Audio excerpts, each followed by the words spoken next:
Bonjour tout le monde. Donc je reviens toujours avec mes questions-réponses concernant le Qigong, le yoga, les arts énergétiques en général. Alors la question du jour ou les questions du jour, les réflexions du jour, c'est le Qigong, c'est bizarre. Eh bien oui, le Qigong, c'est bizarre. C'est un peu du chinois, hein, si on veut finalement.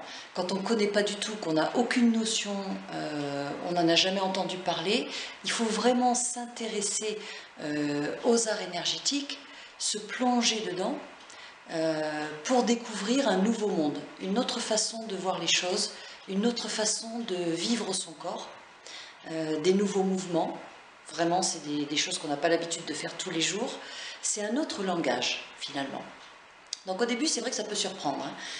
Souvent, j'ai des débutants qui arrivent dans les cours, qui se demandent un petit peu dans quoi ils sont tombés. Alors en général, je dédramatise la chose en précisant bien que ce n'est pas une secte, parce que c'est vrai que quelquefois les gens ont l'impression que, en regardant autour d'eux, ils voient des gens avec les yeux fermés, des mouvements bizarres, quelquefois des sons thérapeutiques avec des bruitages de la bouche.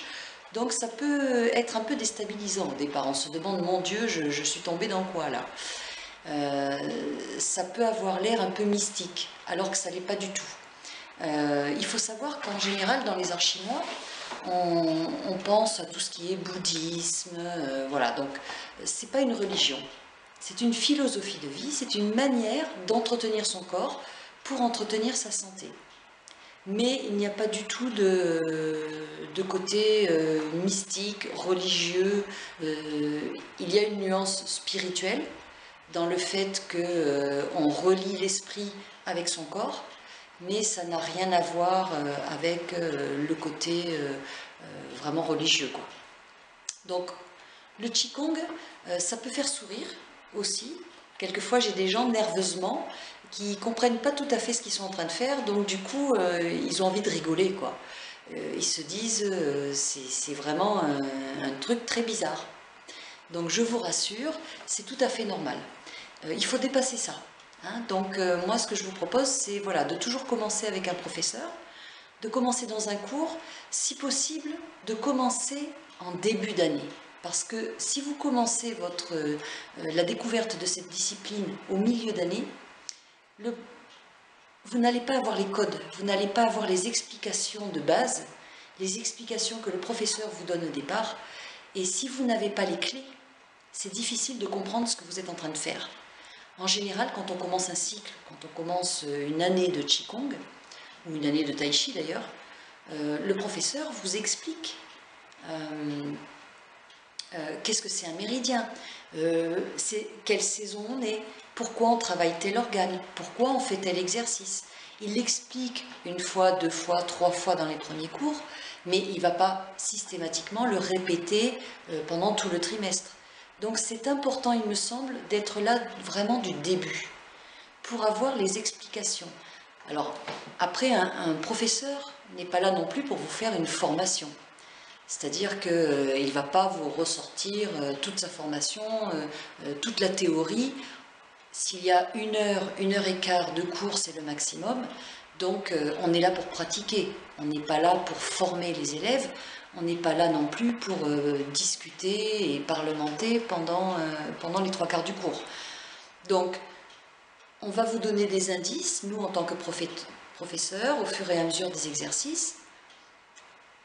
Vous prenez ces informations au fur et à mesure que vous pratiquez, et puis sur le long terme, au fur et à mesure des séances, vous allez voir que vous allez pratiquer de plus en plus sereinement, de plus en plus facilement, en intégrant ce que vous apprenez.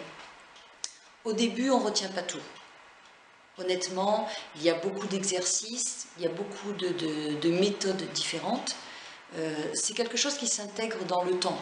Je ne vais pas dire, bon, j'ai fait un trimestre de Qigong, ça y est, je maîtrise le Qigong, j'ai tout compris. Non, c'est pas vrai. Vous allez découvrir certains protocoles, certains exercices, certains enchaînements, mais ça ne vous donne pas l'ampleur de tout ce qui existe en Qigong. C'est très très riche le Qigong. Il y a des milliers d'enchaînements, Chaque école a ses favoris, travaille de façon quelquefois différente, selon les enseignants, selon les maîtres. Donc il faut vraiment voilà, se laisser porter. Au début, ne pas forcément chercher à tout comprendre, à tout connaître. Simplement déjà vivre le cours. Vivre le cours, pas forcément essayer de retenir, de mémoriser tout. Simplement vous laisser aller, suivre les consignes du professeur, profiter du cours sur le moment présent. Juste profiter des bénéfices. Profiter de l'effet relaxant, profiter du fait d'être en groupe, de partager un moment de détente, un moment zen avec quelques personnes autour de vous. Rentrez aussi un petit peu dans votre bulle, ne pas se poser trop de questions. Et même si vous faites un mouvement, vous ne comprenez pas forcément à quoi sert ce mouvement, essayez de s'appliquer à le faire le plus correctement possible. Mais ne pas forcément tout mentaliser, ne pas chercher à tout réfléchir, c'est pas possible. Après, vous pouvez enrichir votre compréhension, bien sûr en posant des questions au professeur, mais en regardant aussi des vidéos sur Internet, sur YouTube. Vous pouvez aussi trouver des lectures dans les médiathèques, les bibliothèques, vous faire offrir, pourquoi pas, un bon livre sur la médecine chinoise, sur le B.A.B.A. du Qigong, sur l'énergétique chinoise. Et ça peut justement vous permettre, à votre rythme, de mieux comprendre de quoi on parle. Bien sûr, le professeur est là pour répondre à vos questions, pour vous aider, mais le professeur ne peut pas tout vous apporter. Donc, pendant un loisir, on profite de son loisir. Après, si vraiment vous ressentez le besoin d'approfondir cette connaissance parce que vous sentez qu'il y a vraiment quelque chose qui vous appelle, qui vous interpelle, dans ce cas-là, trouvez un stage, trouvez une formation théorique vraiment complète et approfondie pour vraiment à ce moment-là vous investir totalement dans cette activité. Mais au départ, quand on choisit un loisir, quand on choisit une séance 1 heure par semaine, c'est suffisant, malgré tout, pour équilibrer le corps au quotidien, équilibrer la santé. Mais il n'y a pas que la pratique.